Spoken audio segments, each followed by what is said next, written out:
السلام عليكم ورحمة الله وبركاته. النهارده حلقة اللقاء ديال بايب جديدة وردة فعل جديدة.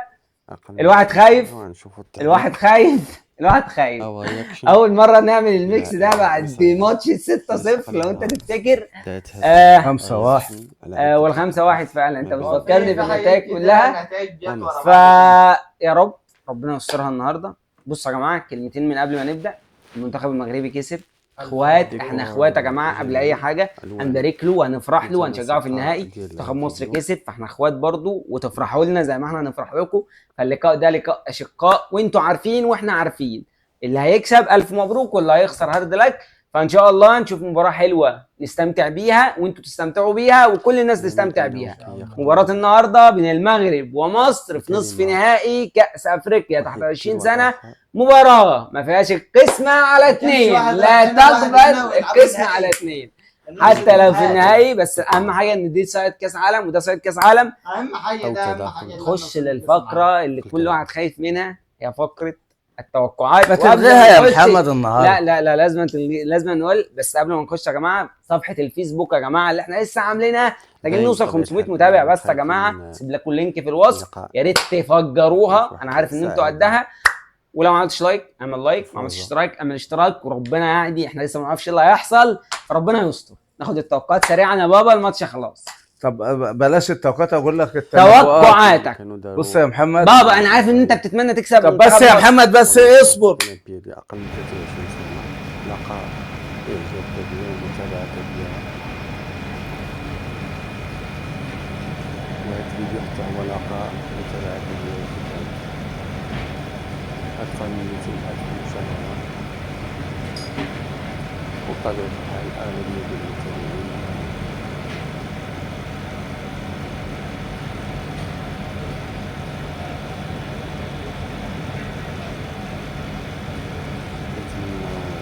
التوفيق للأغلبية وهما بطبيعة التوفيق للمنتخب الوطني النسائي في نادي الأعصاب. منتخب مصر لو ما لعبش دفاع وامن دفاعاته هينغلب 4-0. لو امن دفاعاته واتعمل يبقى يطلع دوري ينغلب 1-0. النتيجه لا تزيد عن كده. لو في نتيجه في الماتش المغرب هيكسب 1-0. ما فيش نتيجه مش هنكسب الا بتعادل وضربات جزاء. انفعال. انا برضه شايف ان منتخب مصر ما عندوش فرصه انه يجيب جوان، بس ممكن نطلع 0-0 ونروح ضربات جزاء، واللي هيكسب يبقى الف مبروك عليه. انا مش شايف اي امكانيه لمنتخب مصر انه يعمل اي حاجه. ربنا يستر. اول مره اكون داخل ماتش ومش حاسس ان منتخب مصر هيعمل حاجه من اللي انا شفته في البطوله. ربنا يستر. المدرب بتاع مصر ما عندوش حتى الله ايه الشوطه دي اللي بمنتخب المغرب؟ حرفيا يا جدعان منتخب المغرب ماسك منتخب مصر.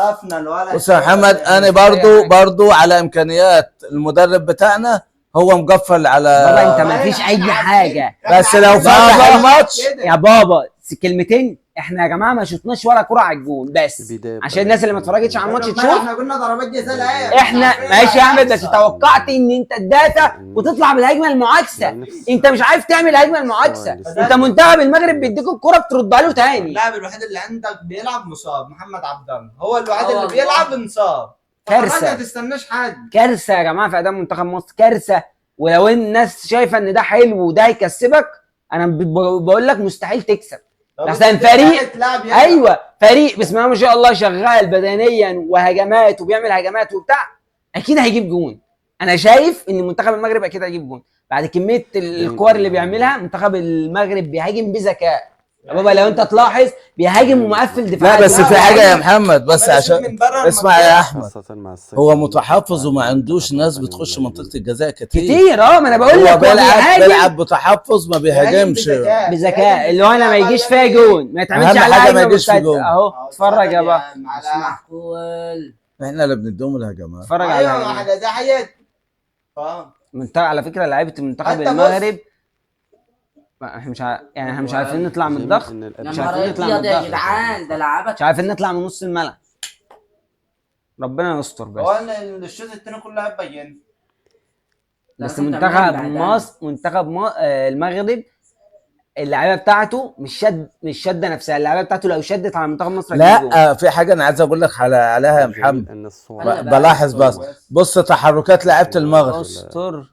الحمد لله. بص التحركات بتاعت لعيبه المغرب، بص الكره أيوة بتدور ازاي، تلاقي كل لعيب شمال لليمين. لا بص بيلعبوا كان المدرب محجبهم. طب انا عاوز في الملعب. عاوز اعرف ما بنعملش اللعيبه حاجه ما بتمسكش الكوره يا حبيبي. انت بتاعك مش قادر، انت بتاخد الكوره وبتديها لهم تاني. بص يا سعيد، انت قلت لي ده عيب مدرب واعداد ابن اللعيبه.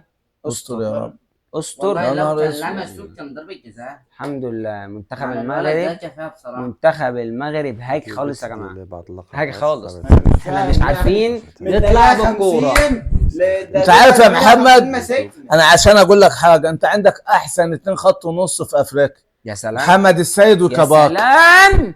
اشجيني يا جدع، عشان كده بتفرج على لعيبه المغرب اللي ما بيبصوش بصه غلط، الكره بتيجي الكبكه بيديها لعيبه المغرب. لا حول ولا قوه يا ابني، بقى اسمع الكلام اللي اقول لك عليه. ماشي. ده عيب مدرب والتنظيم في الملعب. يا نهار اسود. استر. الحمد لله. يا لهوي يا جدعان. الشوطه الغريبه، ايه الهجمه دي؟ ايه ده الواد بيشوطها سبحان الله. ده طلعت من الجون، اقسم بالله طلعت من الجون. ازاي؟ اقسم بالله يا جماعه طلعت من الجون. ده الواد لمها وحطها طلعت من الجون. نهار ابيض. يا لهوي على البان. بطريقة حل منفعل جدا. يا نهار ابيض الحمد على لله. حظه السيء. الحمد لله. ازاي عملت الحمد لله. البند ده كله من فوق العرض؟ ده ربنا الحمد لله. ساترها معانا لغايه يا دلوقتي، خلي نهار بالك ده دقيقه أبيض. 60. لو الحمد المغرب لله. جاب جون لو دلوقتي جاب جون هيجيبها هتفتح. 3. هتفتح. لو المغرب جاب جون دلوقتي هيجيب 3. الحمد لله. الحمد لله. الحمد لما لله. بيجي يدافع دفاع وحش طلع اهو. العب بقى باص ولا اعمل اي حاجه، مين؟ مش هيسيبك تجري في نص الملعب لوحدك. ما حدش معايا يا محمد. قول له يا عم الحاج، يعني والله لعيبه انا مش عارف اقول لهم ايه. ما فيش حد بيلعب، ما فيش كوره باصه، ما حدش بيسهر لحد. استر. استر. يلا يا عم روح بقى. والله تستاهل. بص يا محمد، عمل ايه مدرب؟ استنى بس، الملعب بيجري في وشه. انت عارف مدرب المغرب عمل ايه؟ عمل ايه مدرب المغرب؟ غير الاثنين، نزل الاثنين في نص الملعب يلعبوا في منطقه الجزاء، جابوا جول. عارف هيعمل ايه دلوقتي؟ هيرجعهم نص الملعب، يقفل نص ملعبه وخلاص هيطلع 1-0. خلاص الماتش ده 1-0 يا 2-0 وخلص المغرب ماتشه. واقعد خد نفسك. خدوا الكرة وده انه يجري وسط 3 و4 مفكرني نفسه. لا وبص غلطه الباك الشمالي بتاعك، يعني لاعب جايب الكره من نص الملعب بدل ما يغطي على الظهيري بتاعه راح جاي ضاغط. بيضغط ليه؟ ما يسيبه بيضغط ليه يا ابني؟ بص يا احمد، لا لو جابوها من الاول يعني. وبص الاوفر معمول ازاي وعدى من المدافعين كلهم يا ابني والله يا ابني. بص يا احمد، طلع الباك الشمال ده طالع ليه؟ يا عم اخبط، اعمل فاول، اعمل اي حاجه. التي حققها استغفر الله العظيم يا رب. الدفاع وحش. اكلمني سعيد عشان بص يا سعيد، افهم اللي هقول لك عليه، سيبك من المجادلين دول. المدرب اللي جابوه مشوا المدرب الاجنبي، جابوا مدرب عشان يسترزقوا من وراه كلهم حلقه، بياكلوا عيش كلهم. جابوا مدرب وله حججه، هيجي المدرب يقول لك اصل انا لسه ماسك المنتخب، اصل انا ما لحقتش اعمل فتره اعداد، اصل اللعيبه مش عارف ايه، اصل انا على ما جمعت وما لحقناش نعمل فتره اعداد طويله. الحجج موجوده، لكن ده فريق عندي لعيبه اللعيبه ما بتديش الكره بعد مش قادره.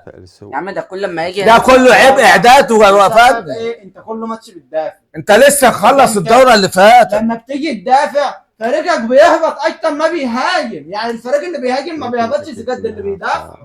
ده بص ده مش عارف يبص الكوره. ده مدرب واحد على 17 واحد مش احسن عارف من يبص ده. الكوره. انا مش شايف امل. انا ايه يا عم، ان شاء الله يجي احنا لو قعدت سنتين مش هتجيب جول.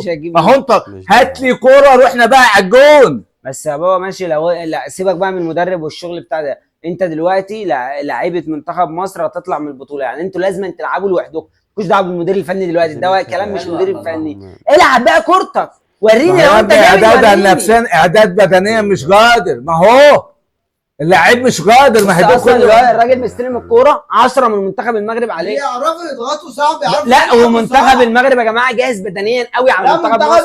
المنتخب المغربي من احسن الماتشات اللي عملها، عارف يأدي ده احسن ماتشات منتخب المغرب. شفت المغرب هجوم وجاي عايز ياخد بطوله، تاخد بطوله ايه؟ تعرف بقى القصه في ايه؟ ما عندكش فرقه ما هو دي فرقه يا محمد بتلعب طول الماتش ان انت عايز تكسب منتخب المغرب وانت ما شطتش ولا كرة على الجول. فده حرام، فده حرام. انت لو كنت لعبت جيم مفتوح قدام المغرب مفتوح كان خد 7. لا يا بابا اسمع بس، انت لو لعبت جيم مفتوحه بقى قدام المغرب بلاعيبتك وخسرت 1-0 او 2-0 كانش حد يكلمك يا ابني. لو تلعب بطريقه ما كان المغرب خدنا 6-0 هو كده حلو. بص انا عايز اقول لك ده جيل ما تاخدش منه اكتر من كده. انا معاك في الحته دي. بص المدرب عارف لعبته ولعب دفاع عشان ما يجيش فيه جوان كتير. هو كان عامل حسابه يطلع في الماتش درو. الشاب صاحب هو عايز يطلع تعادل ويلعب ضربات جزاء. مستحيل. مفيش فريق كده. انت هتعدلك تدافع 90 دقيقه هي فوق جوان. اظن انها قناه. المفروض فاضل 3 دقايق يا بابا على الماتش ويخلص. تمام. انت شايف خطوره للمنتخب وانت خسران 1-0. انت المفروض تكون زانق منتخب المغرب وقاعد تعمل اوفرات كور عرضيه بتاع. انت مش معاك كوره اصلا، انت مش عارف تمسك الكوره، فلاعيبتك مش مهيئه هجوميا او دفاعيا او اي حاجه. انا بجد انا بشفق على منتخب مصر وعلى نجوم منتخب مصر. انا مش شايف نجوم في المنتخب. المدرب الفني عليه عيوب كتير. انا مش شايف نجوم. ربنا يستر بس، ربنا يستر. ضربة جزاء لا خبطوا الجميل لاعب مصر دخل انهم يا جدعان ده احنا مش عارفين نطلع بالكوره يا جدعان، مش عارفين نطلع بالكوره يا جماعه. ده في الشوط الاول كان منتخب المغرب بيدينا الكوره بنرجعها له تاني. لا يتمنوا له الهزيمه. حرام بجد، حرقه الدم ليه؟ طيب منتخب المغرب جامد يا بابا كل حاجه، بس انت الكوره مديلك مش عارف تطلعها. قلت لك امبارح ولا امبارح مدرب منتخب المغرب بيلعب انه ما يجيش فيه جول وبيجيب جون في اي لحظه اي وقت يربط جون وخلاص. بيجيب جوان يا احمد عامل ماتش عالمي والله، عامل ماتش عالمي. بص الكوره، بص الكوره اللي ملعوبه صح والكوره عدت والواد حطها 10/10 فينش 10/10 بجد. الواد لسه نازل حط فينش 10/10. ما هو مش كل مره هتسيب معاه في هجمه جت بنفس هو غير يا ابني غير واحد في النص وضاعت. استر والله العظيم يا جدعان جون فاشل. مدير فني ما مش عايز اتكلم عليه، لعيبه ما هيش عارفه تطلع بالكوره، مش عارفين يستلموا. بص انت بتطفش على امل ان الفيرود او المدافع بتاع المغرب يغلط. 5 دقايق يا جماعه انت فاضل 2 ولا 3 الحكم هيحسب وقت ضايع. 5 دقايق. كل سنه وانت طيب يا جماعه. انت بره الكاس مش تلعب نهائي. المغرب يستاهل. انت رحت كاس عالم بس بامانه يعني انت تحمد ربك انك رحت كاس عالم. السكواد ده ما كناش طايرين. السكواد ده ما يطلعش منه كاس عالم بامانه. ده السكواد اللي فات اللي راح في فرنسا احسن بكتير، كان احسن من ده. انا بس محروق دم يا جماعه ان ده الاجيال اللي طلعوا من منتخب مصر بس. ما حدش يزعل منا يا جماعه. ده ماتش انت بتتلاعب المغرب، انت فاهم؟ انت ما شطتش ولا كوره حقيقيه على الجول. ده كله بره. ما حدش يزعل منا يا جماعه بامانه يعني، بامانه مفيش ولا كوره لمنتخب مصر. حلوه يالا فاول واحد ده فيها انذار احمر دي. بس كان في ناس معاه كتير بس هاخد طرد. هيدي انذار ايه؟ مش انذار مش اخر مدافع بس برضه الواد كان والله لو هم لاعبين ناقصين انتوا جايبين جول. هيروح بسرعات. الولد كان سريع بس فاول تكتيكي. تخيل بقى نفسنا نشوف واحد يشوط فاول. مفيش واحد بيشوط في الملعب هيجيب جون فاول. هيبدل هو جاله اصلا شكله جاله عضله. لا هو خاف منه بقى ياخد اللحمه فبدله سريع قبل ما ياخد الاحمر. لا مش هياخد احمر. هي فيها بس مش اخر واحد. بس كان هياخد سريع حبيبي. ما في 2 3 ورا سريع. هو اللي كان هياخدها وشايط. يمكن نجيب جون يا جدعان. استنى يا رب واحد يشوط شوطه يجيب جون. ده اللي جاب الجون تقريبا ولا مين ده؟ لا هو نزل 2 فراوده يا محمد عشان الكره العرضيه دي وعملها ورجع في نص ملعب. خلاص هو جاب الجون ويرجع يدافع براحته. ولا ومش دفاع بس، ده ماسك كرة كمان يعني. عشان نكون على نور يعني، هو ماسك كرة كمان. يلا يا جدعان في امل يا جدعان. بص كان هيروح يزقها ويشوط او يعمل رجع بصال الولد اللي هيحصل اي حاجه. كانت فيها بصراحه. طب بسرعه عشان تلحق تاخد هجمه كمان. هيطلعوه دلوقتي ماشي ما يطلعوه بس انت بسرعه تاخد هجمه كمان. استاذ محمد توقعي في الماتش طلع 100 كنا 100. متوقعين كلنا. لا هو حلو ان صفر بص صفر. بص بص انا كنت متوقع ان على قدر المنتخب المغرب بتاعك هو ده مستواه، ده مستواه لا محدش يسعى. وهو يعني ايه طلع بنتيجه 1-0. مش عايز اقول حلو لان دي نتيجه 1-0 زي 10-0 بالنسبه للفرق هي الكرة ما هو صح، خسرت.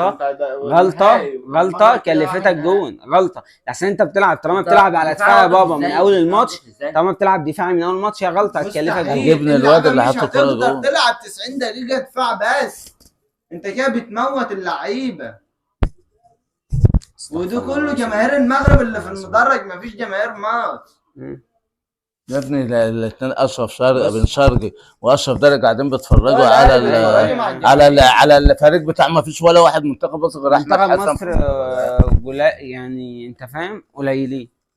يلا يا رجال. كباكا ممكن يشوط. بسم الله. كباكا لو عملتها كباكا قريبة جامد والله. لا، والله لو واحد أنا بيشوط هتيجي. بس انا مفيش حد بيشوط. كباكا يرفعها كباكا يشوطها في الحيط. او يرفعها، يمكن الواد الخطر منها رفعة. لا هي شوطة، هي بس على الزاوية مفتوحة. ده لو رفعها تبقى يلا يا بطل. كباكا. ايه يا جدعان ده سهل. يلا يا كباكا. انا قايل لك في الحيطة ولا لا؟ يا ابني باينة، احنا مفيش ما منها خطورة. تستناش. استنى فاول يا عم. هيرجع فاول وممكن يديله انذار كمان. فاول هي فاول. اوعى بس فاول هو شاط راسه. لا دخل اللي فاول بسرعة. شوف الولد شوف الولد جت في راسه. ربنا يستر. عرض كده. ربنا يستر. لا في ظهره، في مفيش ظهره. حاجه لا. مفيش حاجه. بس نشوف. جت في راسه. لا لا جت لا في هي راسه. خدت.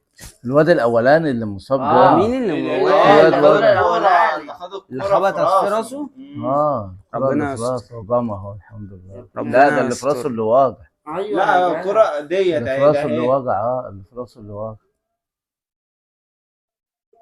مين اللي وجع؟ رقم 10 لما الكرة ردت في وشه هنا هتلاقي خبطت في لسانه ولا. ربنا يستر.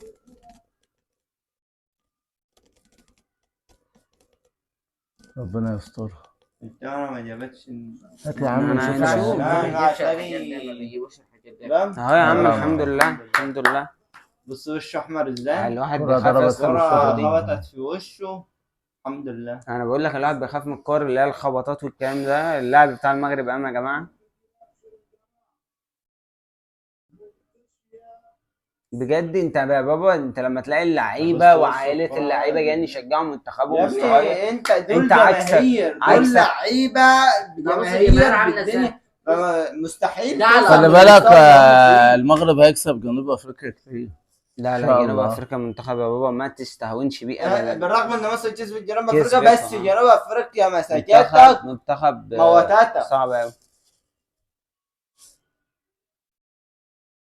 حكم دلوقتي يعمل ايه؟ مش فاهم. بيقول له قوم. هو ده عايز بتوع المغرب بدأوا يضيعوا. خلاص يا حبيبي خلاص ده فرصه مكسب. بص يا احمد واحد زي 10 قلت لك انت خدت الماتش وهتلعب نهائي. انت بتتكلم على ايه؟ فرقه 5. بعدين انت بتلعب في مصر بس انت ما عندكش هنا لعيبه، ما عندكش فراوده ولا لعيبه ولا مدرب يعمل حاجه. ما جاتش ما جاتش ما انا فاكر دي اللي وجع.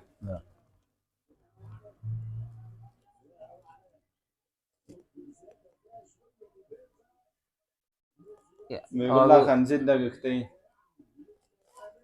هو واقف عند 3 دقايق صح.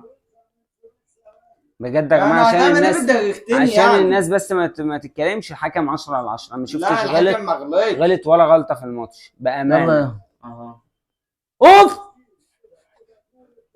انا لسه منتخب المغرب برضو خطير يا اخي. لا لو هجم هيجيب جوان خطير. هو بيلعب بطريقه عقلانيه ما بيجازفش. بنلعب على الكوره اللطشه. بص حتى الراجل ما استلمش الكوره. الراجل بتاع منتخب مصر الكوره في النص الثاني ما استلمهاش. في لاعبة في مصر ما تستحقش تلعب في درجة تانية. حلو. يا جدع انت بتديها له يا راجل يا راجل. بابا احنا لو قعدنا 10 سنين يا عم صفر يا عم، مش والله يا محتاجين راجل، ده بيعملوا ثلاثة ايه؟ لو قعدنا 10 سنين يا راجل ايه ده يا راجل؟ ما عندكش لعيبه، ما بيلعبش براس حربه ولا يا عم فراوده. يا عم هجمة راجل مرتدة فين يا بقى عم؟ اهي. الجون الثاني يا عم خلص الجون يا الثاني عم. اهو يا محمد. يا عم خلص من زمان يا عم.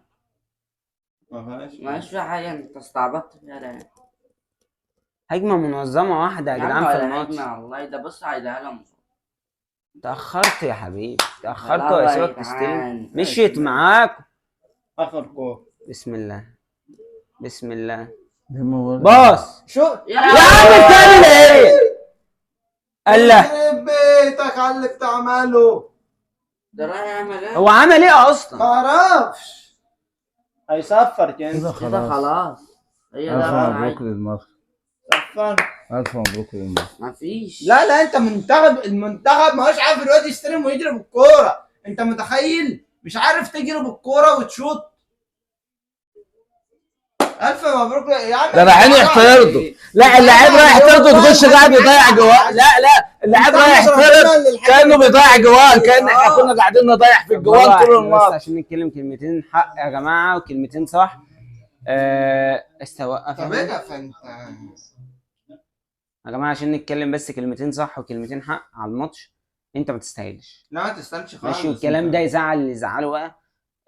انت ما تستاهلش تكون متواجد في نهائي تحت 20 سنة. اللي يستاهل الفوز فاز، واللي يستحق الفوز فاز. الفريق بقاله 80 دقيقة بيلعب كورة على أعلى مستوى، يمين وشمال. 18 أيوة، كوره وانت شوط كوره واحده في ال 90 منتخب دقيقة. المغرب ليه؟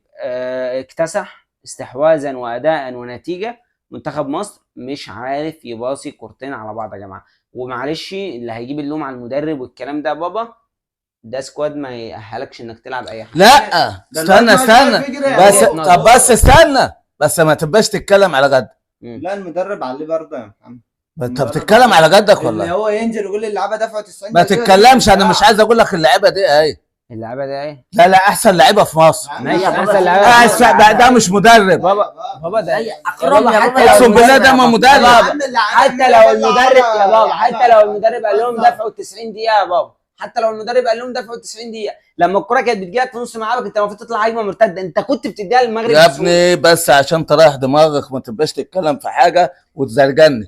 المدرب انا قلت لك مدرب المغرب مدرب عقلاني، بيلعب بطريقه ان انا ما يجيش فيها جون وهجيب جون في اي وقت، وعندي امكانيات بالتغييرات باللي هغيره زي ما عمل كده. طلع 2 فراوده اللي كانوا بيلعبوا فراوده ونزل 2 قلب الملعب ولعب كره عرضيه، الاثنين دخلوا كملوا جاب جول وخلص الماتش. يبقى انا بدافع ما يجيش فيا كره خطره.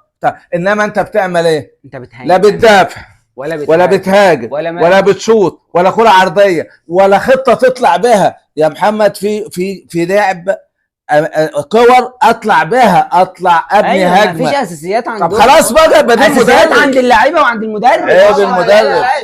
المهم يا جماعه الكره ديت بياناتك للاعيبه لا، ما ينفعش تلعب يا جماعه.